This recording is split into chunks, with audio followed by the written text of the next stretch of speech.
म्हणजे एक दिवशी तर ब्रेकफास्ट घेऊन जो माणूस यायचा रोज, तो काहीतरी आला नाही, त्याची गाडी अडकली का पाऊस पडला वगैरे खूप असं काहीतरी झाला प्रॉब्लेम.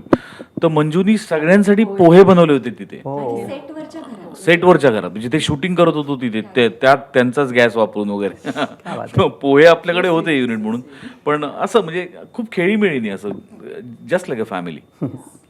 मंजू तर यांना असिस्ट करत होती सरांना, सॉरी, पण तरी सुद्धा she use to be very caring. म्हणजे हे अवघड आहे की तू एका सेटअपमध्ये काम करत असताना सगळ्यांकडे माणूस म्हणून लक्ष ठेवणं, की खरंच ती, आणि तिला कुणीच जबाबदारी दिली पण नव्हती हा ब्रेकफास्ट आणि ह्या सगळ्याची.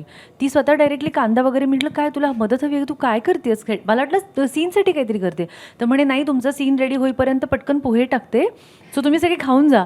आणि असं झालं की अगं तू डिरेक्शन, तुझं काम, ती म्हणेल मी करते, तुम्ही बसा सगळे. मग तिने प्लेट्स मागवल्या, सगळ्यांना खाऊ घातलं, आणि मग ती अर्थात सीन घेऊन पण प्रसाद सरांकडे, हे मी सांगितलं सगळ्यांना वगैरे. So she was very good.